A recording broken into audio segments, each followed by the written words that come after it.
Ever heard the name Horatio Nelson? If you know anything about naval history, you know he's not just a hero, he's a legend. Britain's greatest admiral, a man who dominated the seas when the world was on fire. We're talking about the late 18th century, a time of revolution and chaos. In 1792, Europe was a powder keg, and the French Revolutionary Wars were about to explode. Britain needed a new kind of hero to defend its shores, and that hero would rise from the ranks of the Royal Navy. This is the story of how a determined captain became the master of the seas and the man who stood between Napoleon and total victory.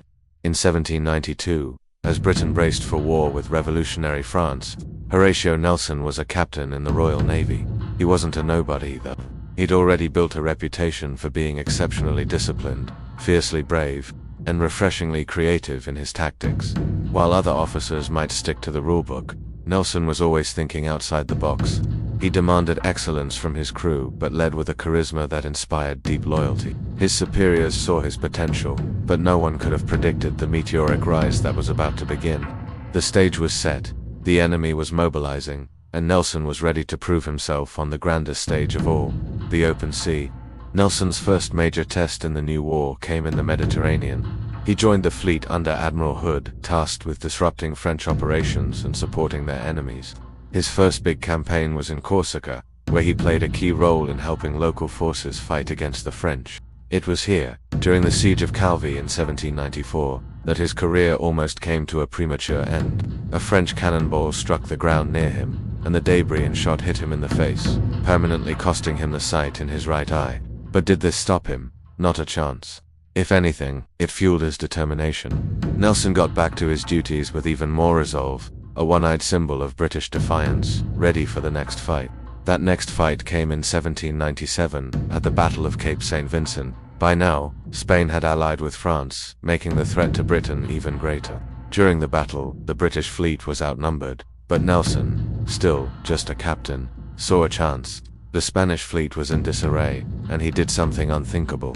Against orders, he broke from the British line of battle and single-handedly took his ship, Hum's captain, right into the heart of the enemy. He engaged multiple massive Spanish ships at once. Then, he led his men in a daring boarding action, capturing one Spanish ship and then using its deck to cross over and capture a second one. This audacious move, later nicknamed Nelson's patent bridge for boarding enemy vessels, secured a crucial victory for Britain. He became a national hero overnight and was promoted to Rear Admiral.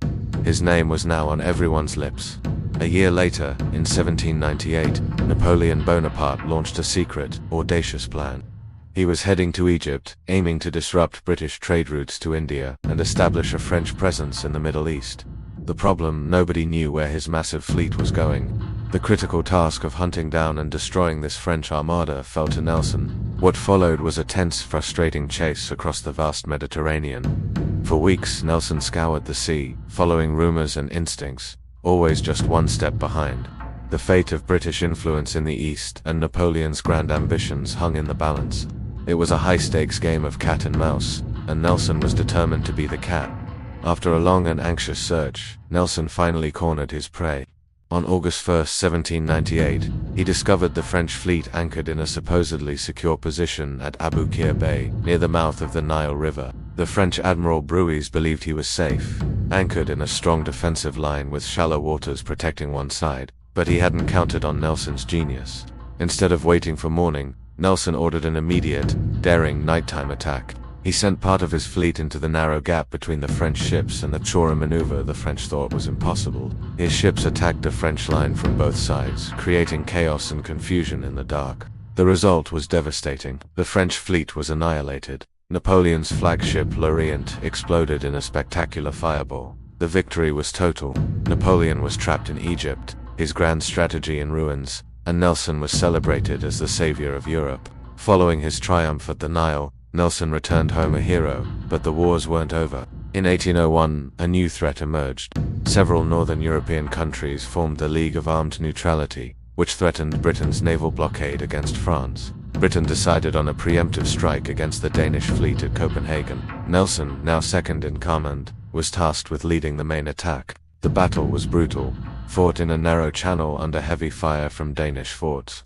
At one point, his commander, Admiral Parker, signaled for a retreat. This is where one of Nelson's most famous moments occurred. Knowing a retreat would be disastrous, Nelson lifted a telescope to his blind eye and declared, "I really do not see the signal." He pressed the attack, using aggressive close-quarters tactics to force the Danes to surrender. Once again, Nelson's audacity had turned a difficult situation into a decisive victory. In 1803, the fragile peace with France shattered, and war with Napoleon resumed. Nelson was given the most important job in the Royal Navy, command of the Mediterranean fleet. His primary mission was to blockade the French fleet in the port of Toulon for nearly 2 years. He tirelessly patrolled the seas, keeping Napoleon's ships bottled up. This was a war of patience and endurance. Meanwhile, Napoleon, now emperor, was assembling his grand army on the French coast, preparing for his ultimate goal, the invasion of Britain. The only thing standing in his way was the Royal Navy, and the man he feared most, Horatio Nelson. The fate of Britain rested on Nelson's ability to keep the French fleet contained. The long stalemate finally broke in early 1805. The French fleet, under Admiral Villeneuve, managed to slip past Nelson's blockade during a storm and escape into the vastness of the Atlantic. Villeneuve's orders were to draw the British fleet away from Europe, allowing Napoleon's invasion force to cross the English Channel. What followed was one of the greatest naval pursuits in history. Nelson chased Villeneuve all the way to the West Indies and back again, a grueling journey of thousands of miles. Although he never caught him in the Atlantic, Nelson's relentless pursuit forced Villeneuve to abandon Napoleon's invasion plan. The French admiral retreated to Spain, where his fleet combined with the Spanish Navy. Nelson had successfully outmaneuvered his opponent and eventually trapped the combined enemy fleet in the port of Cadiz. The final, decisive confrontation was now inevitable. On October 21, 1805, off Cape Trafalgar, the moment of destiny arrived. The combined French and Spanish fleet had finally sailed out of Cadiz, and Nelson was waiting for them. Outnumbered, he knew he couldn't win with a conventional head-on attack, so he devised a revolutionary new plan. Instead of forming a parallel line of battle, the standard tactic for over a century, he would split his fleet into 2 columns and sail them directly through the enemy's line.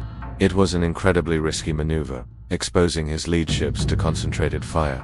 But Nelson gambled that the chaos it would cause would allow his superior gunnery and seamanship to win the day. He led 1 column himself aboard his flagship HMS Victory. Before the battle, he sent his famous signal to the fleet: "England expects that every man will do his duty." His plan worked perfectly. The British smashed the enemy line, and the battle turned into a series of brutal, individual ship-to-ship duels. But in the midst of his greatest triumph, Nelson was struck by a French sniper's bullet. He was carried below deck, where he lived just long enough to hear that he had won a spectacular victory. His final words were, "Thank God I have done my duty." The Battle of Trafalgar was a crushing victory for Britain. It utterly destroyed Napoleon's naval power and ended any hope he had of invading England. The sea belonged to Britain for the next century, but the victory came at a great cost. The life of their greatest hero, Horatio Nelson, became more than just an admiral. He became a national icon, a symbol of courage, tactical genius, and ultimate sacrifice. His innovative strategies, his willingness to break the rules, and his inspirational leadership changed naval warfare forever. Today, his legacy lives on. High above London's Trafalgar Square, named in honor of his final battle, stands the Nelson Column, permanent tribute to the man who mastered the seas and saved his nation. Thanks for watching, and if you enjoyed this journey into naval history, don't forget to like, subscribe, and hit that notification bell for more stories of legendary figures.